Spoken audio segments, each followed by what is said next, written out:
ನಮಸ್ತೆ ವೀಕ್ಷಕರೇ, ನೋಡಿ, ಕಳೆದ ಹೋದ ಪ್ರೇಮವನ್ನು ಮರಳಿ ನಿಮ್ಮ ಹತ್ರ ಬರಬೇಕು ಅನ್ನೋದಾಗಿದ್ದರೆ ಏನಪ್ಪ, ನಿಮ್ಮ ಎದುರನೇ ಇದ್ದರೂ ಸಹ ಆ ವ್ಯಕ್ತಿ ನಿಮ್ಮ ಮಾತು ಕೇಳ್ತಾ ಇಲ್ಲ, ನಿಮ್ಮ ಹತ್ರ ಮಾತಾಡ್ತಾ ಇಲ್ಲ ಅನ್ನೋದಾಗಿದ್ದರೆ ಈ ಒಂದು ವಿಧಾನವನ್ನು ನೀವು ಮಾಡಿ. ಯಾಕಂದರೆ ಕೆಲವೊಂದು ಮನಸ್ತಾಪಗಳಾಗಿ ದೂರ ಆಗಿರ್ತೀರ, ನಿಮ್ಮ ಜೊತೆನೇ ಇದ್ದರೂ ನಿಮ್ಮ ಜೊತೆ ಮಾತಾಡ್ತಾರಲ್ಲ, ಸಂಪೂರ್ಣವಾಗಿ ನಿಮ್ಮನ್ನು ಅವಾಯ್ಡ್ ಮಾಡಲಿಕ್ಕೆ ಪ್ರಯತ್ನ ಪಡ್ತಾ ಇದ್ದಾರೆ. ಅಂಥವ್ರು ಸಂಪೂರ್ಣವಾಗಿ ನಿಮ್ಮ ಹತ್ರ ಬರಬೇಕು, ನಿಮ್ಮ ಮಾತು ಕೇಳಬೇಕು, ನಿಮ್ಮಂತೆ ನಡಿಬೇಕು ಅನ್ನೋದಾಗಿದ್ದರೆ ಈ ಒಂದು ತಂತ್ರವನ್ನು ಮಾಡಿ. ಈ ತಂತ್ರನ ಯಾವ ದಿನ ಮಾಡಬೇಕಪ್ಪ ಅಂತಂದರೆ ಶುಕ್ರವಾರ ಬೆಳಗಿನ ಜಾವ ಅಥವಾ ಶುಕ್ರವಾರ ಸಂಜೆ ಹೊತ್ತು ಮಾಡಬೇಕಾಗತ್ತೆ. ಏನು ಮಾಡಬೇಕಪ್ಪ ಅಂತಂದರೆ, ಒಂದು ಕೆಂಪು ಪೆನ್ನನ್ನು ತಗೊಳ್ಳಿ.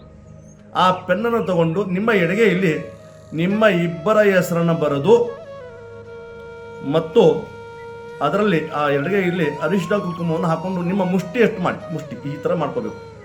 ಮಾಡಿ ನಾನು ಹೇಳಿದ ಮಂತ್ರವನ್ನು 11 ಬಾರಿ ಉಚ್ಚಾರಣೆ ಮಾಡಿ ಆ ಕುಂಕುಮವನ್ನು ಯಾರು ನಿಮ್ಮಿಂದ ದೂರ ಹೋಗ್ತಾ ಇದ್ದಾರೆ, ಯಾರು ನಿಮ್ಮ ಹತ್ರ ಮಾತಾಡ್ತಾ ಇಲ್ಲ, ಅವರು ಓಡಾಡುವಂಥ ದಾರಿಯಲ್ಲಿ ಆ ಎರಡೂ ವಸ್ತುವನ್ನು ಅರಿಶಿನ ಕುಂಕುಮವನ್ನು ಚೆಲ್ಲಬೇಕು. ಅಂದರೆ ಚೆಲ್ಲೋಕ್ಕಿಂತ ಮುಂಚೆ ನಾನು ಹೇಳಿದ ಮಂತ್ರವನ್ನು ಹೇಳಿ ಚೆಲ್ಲಬೇಕಾಗತ್ತೆ. ಯಾವುದಪ್ಪ ಮಂತ್ರ ಅಂತಂದರೆ, ಓಂ ಕ್ಲೀಂ ಮನ ಇಚ್ಛ ಸಿದ್ಧಿ ಕಾಮೇಶ್ವರಿ ವಶಂ ಕಾರ್ಯ ಸಿದ್ಧಿ ಕುರು ಸ್ವಾಹ ಅಂತ ಈ ಮಂತ್ರವನ್ನು ಹೇಳಿ ಏನ್ರೆ ಆ ಅರಿಶಿನ ಕುಂಕುಮವನ್ನು ಚೆಲ್ಲಬೇಕು.